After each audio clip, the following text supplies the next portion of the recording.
there. In this video, I'll be demonstrating the amazing charts that one can create for a Monday.com board. And so to do that, we just need to create a new dashboard by clicking on the plus button here and selecting a blank view, which I've done earlier by creating this chart dashboard here. Then to add the chart widget, we just need to click on the add widget button here and then select chart widget. Once we do that, this gives us an enormous variety of charts that we can use. First of all, we start off with a pie chart over here. So over here, this first pie chart, it shows the percentages that each of the different reps got on each of their attendance at each of these sales events, these sales fairs. So as regards the biggest slice of the pie, then we have Danny Davis getting 45.7%. And then after that, we have Daisy Denver getting 24.2% of the sales leads for the months of March and April.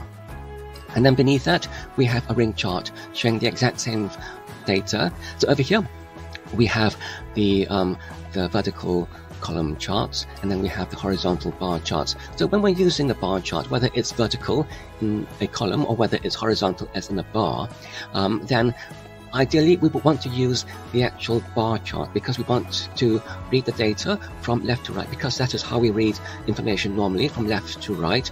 And so we want to do that the same in a chart. So ideally, if we can, then we should be using a bar chart. So here we have a bar chart showing the sales leads that each of these reps obtained in the months of March and April.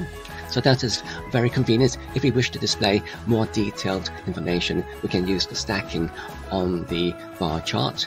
And if we're not that concerned about the total figures, we're just concerned about the overall percentages of what is the composition of each sales rep's, let's say, location, or in terms of activity, then we can tell here at a glance.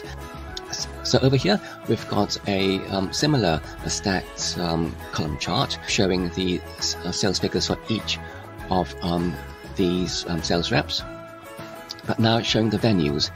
Whereas over here, I just need to point out the difference with this chart here and with this other chart here, which is an expanded stacked chart as regards the actual values. And then over here on the right here, we've got this smooth line chart. And so what this does is that this shows basically the actual sales leads over time. Then we have an increase and then a dip and then another increase on around the 15th of April.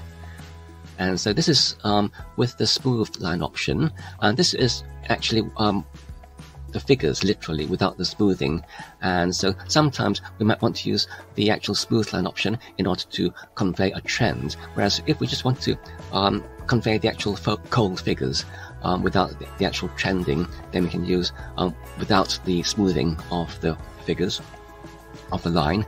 And here we have the smooth line option showing the actual leads, which are stacked by the plan type. So here we have the actual total sales leads count here in red, and then beneath that we have the free trial, and then underneath that we have the advanced plan in blue, and then the basic plan in yellow, and then the standard plan in green.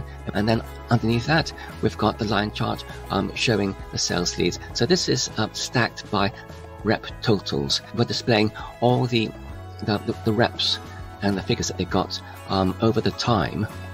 And so over here we have an area chart showing the sales leads totals over time as well. So this shows the figures for the sales leads according to the different plan types. So what we can do is that we can click on, let's say, one of these charts. If, let's say, we find that's the different area overlapping each other, we can click on each of them. If we're just interested in the total leads count, we just click on the others just to exclude the others. And finally over here we have the bubble chart. So this shows an entirely different type of statistics and answers a different type of question entirely.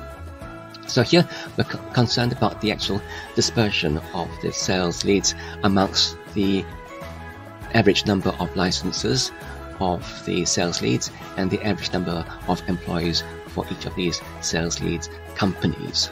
So as regards where this data comes from, if we go back to the main table, we find that we've got these two columns here for average license and average employees. So when we have these, each of these sales leads might want to, let's say, have a survey that the sales leads fill in as regards how many licenses they require and how many employees they have in their company, and then we can obtain an average of these for each of these events.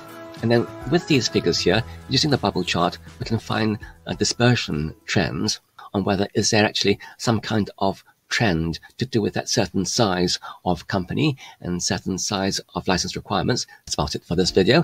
Thank you very much for watching. I hope you found it useful and informative.